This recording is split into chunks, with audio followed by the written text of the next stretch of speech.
What's poppin', homies? It's Gossip Girl, your favorite commentary fairy. Let's get into it.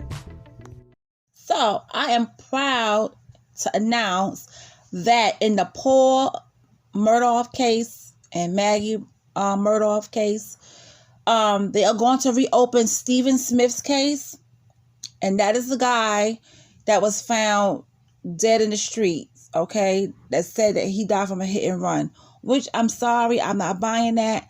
No way, no how, I'm not buying that. Because why would his gas tank, the door, that nozzle, why was his gas nozzle unscrewed?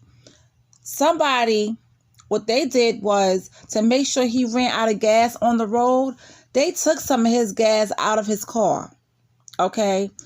He was a white male. He was openly gay. All right, he didn't hide that. And his friends did say that sometimes that was a problem in their town, you know, because it's a small town. And that allegedly he was linked to Buster. But my thing is this. Okay, if that was a rumor that was going around and he had a hit and run, his phone was in his pocket still. So there's whoever investigated this case, they didn't go to his phone records to see who he was talking to, who he was linked to, if he had any sneaky links or if he had a secret relationship. They didn't go, and there's no information that saying that they went through his phone files, his phone records, to see who he was last in contact with or who he was in contact with on a regular. Okay? Did they go through his social media messages? No.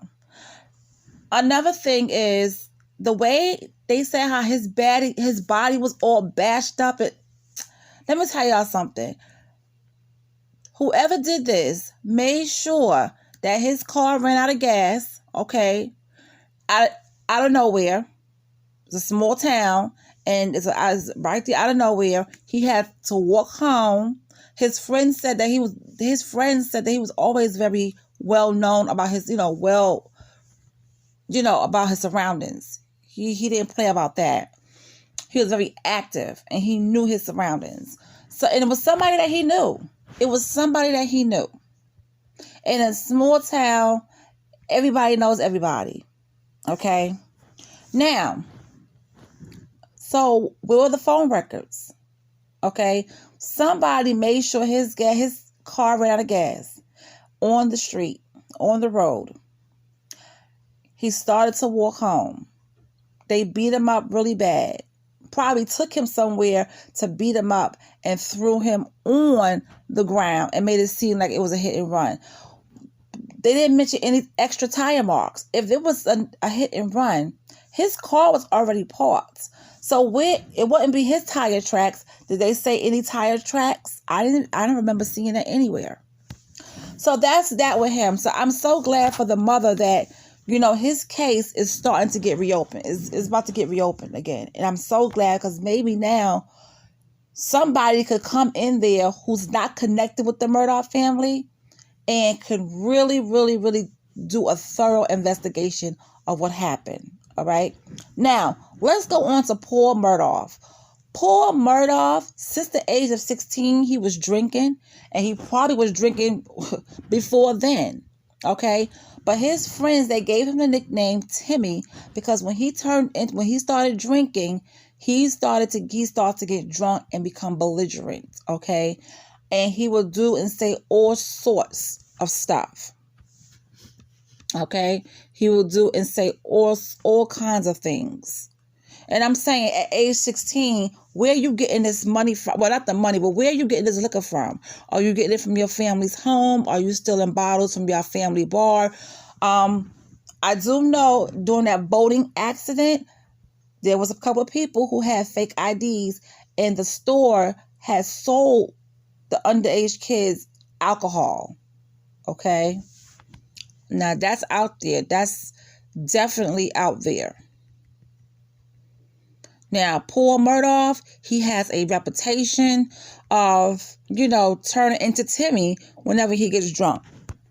And that's ridiculous. For someone to be start drinking at 16 and doing all kind of stuff, that's ridiculous. Now, according to dispositions that was released last summer, Paul was among a group of 6 underage people who bought alcohol with fake IDs before getting into the boat to go to an oyster roast on Porky Island near Beaufort, South Carolina. Now, Anthony Cook, who's Mallory's boyfriend and Paul's childhood friend, testified that Paul got into a fight with his girlfriend on the way home not long before the crash and slapped her. Paul allegedly later plowed the boat into a bridge piling, causing Mallory to be thrown from the craft. And you know, her body was found a week later and stuff like that. Now, what also I found interesting was Paul was never given a sobriety test at the hospital after the crash because his father and his uncle showed up to prevent it. So this is what you call power. Okay?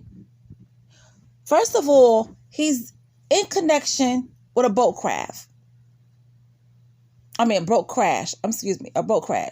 He crashed a boat that caused someone to lose their life. Okay? They were buying alcohol because there was a few underage kids on there who were drinking as well. He slapped Anthony's girlfriend, which is Mallory Beach. He slapped her. They got into an argument. All right? Now, they call him Timmy because that's Paul's drunken alter ego, Timmy. And that goes back as far as 2015 when Paul would have been 16 years old. Timmy was reportedly known for stripping down to his boxer shorts. Okay? And how that started was, it started one night at Mr. Alex's house in Moselle.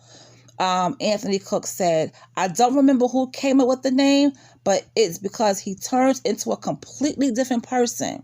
So somebody would say, when they can tell he's drunk, all right, here comes Timmy, we gotta go. Okay? Now, Cook also testified that Paul had stripped down to his boxers on the boat in 40-degree weather.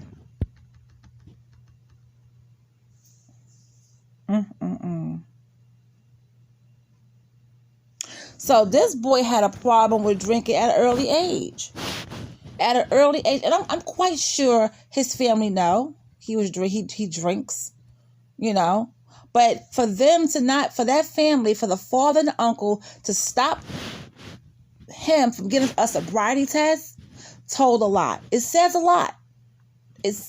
lot. I don't care who you are, how much money you have. Someone's life is in danger here. Someone is gone because of that crash, that boat crash. He was driving the boat drunk, and he crashed the boat, and it threw her out of the boat, and they didn't find her till a week later. His actions caused Mallory's death. And I don't care how anybody spins it. The suit also alleges that Buster allowed Paul to use his ID to buy alcohol before the crash. Now, Buster is Paul's brother, his older brother, okay, that allegedly was linked to Stephen Smith, okay? Now, another civil suit came across this family. A wrongful death. And I think I explained that. But Alex, the father, had settled a wrongful death claim in February of 2018. Okay. 57-year-old Gloria Saddlefield died as a result of a trip and fall, according to the documents. Okay. Her family settled for $500,000.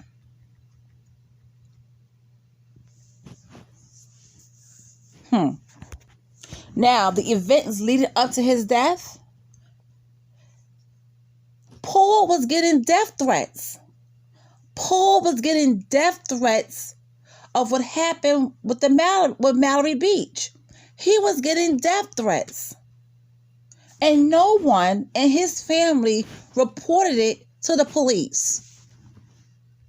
No one reported it to the police. Isn't that crazy? No one reported his death threats to the police. Now it says here, the family says Paul Murdaugh received death threats after the fatal boating crash.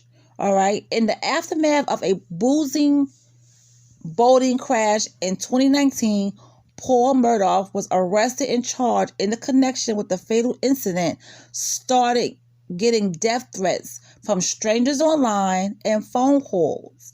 I didn't think it was credible. It was a credible thought, he said.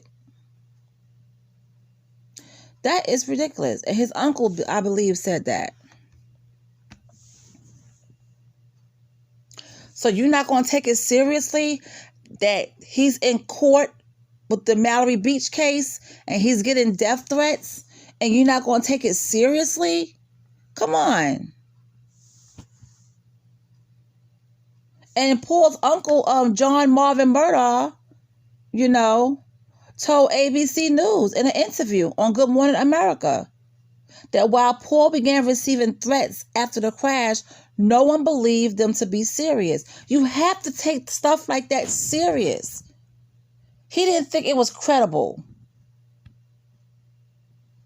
And he said if it was, he said, I would have tried to do something or notify someone. Whenever someone gets a death threat, you have to report that. Because the person or whoever's many people that was sending death threats, it could be one of them that sent it and followed through. Now, I'm also hearing something about the family was bound and led away from the house to the dog kennels. And that's when they were shot. I don't know. I'm waiting for more information to come out. I don't know how true is that. But somebody was sick and tired of Paul Murdaugh and his family. Somebody was tired of him. They felt he was going to get off. And I've been reading about that a lot online.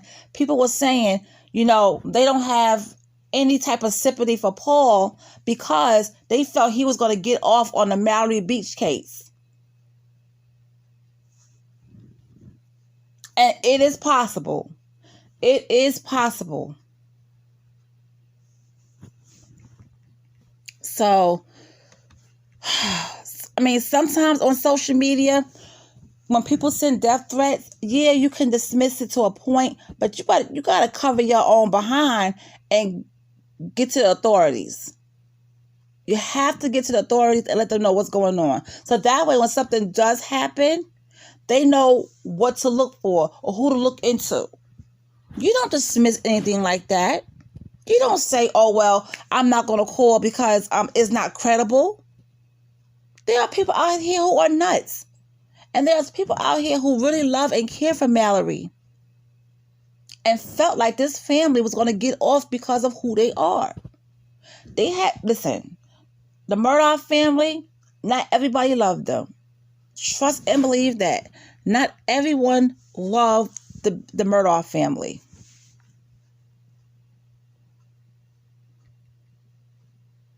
I don't think anything should have happened to the mother.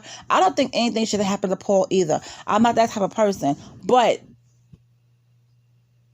he was a spoiled kid that was going to get away with murder. Okay? And people saw that. And whoever it was took the opportunity to say, I'm about to end this right now so this don't go any further. Now, what if there's a plot twist to all of this? What if somebody in the family did this? So you can't exclude family members either. Okay? Now, as for Anthony Cook, I went to look for his social media. I couldn't find his social media. And someone had sent me a message saying that his social media he had Facebook, he had social media, but now it's gone. So I'm not saying Anthony Cook did this, but he got a little motive to probably want Paul gone as well, because he slapped his girlfriend. Okay, when Paul got drunk, he argued with Anthony's girlfriend and slapped her. People that know Paul says that when he gets drunk, he turns into a monster. He turns into Timmy, the belligerent drunk. So there's a lot of people who probably secretly got tired of his mess and was like, listen, this is a wrap for him. And the mother either got in the way or they had to get rid of her because she saw who did it. There's a lot of theories being thrown out there. But what drew a red flag for me is that while he was at the hospital when this happened, his father and his uncle did not allow for Timmy, aka Paul Murdaugh, to have a sobriety test. He was supposed to get that because they were supposed to check his alcohol levels. And because of who his name rang bells and who his father is, and the connection with his uncle, they wasn't going to let that happen. So they stopped it. Like I said, let me tell you something. When this case blows up, it is going to blow up. And I'm sorry, I think there's a Netflix special coming after this. I really do think so. I think there's a Netflix special about this family coming up soon. Well, anyway, guys, that's all I got about Paul. They did reopen Stephen's case. I'm happy about that. Paul, aka Timmy Murdaugh. Boy, listen, when things happen and you go digging, you find out a lot. You guys take care, and I'll talk to you later.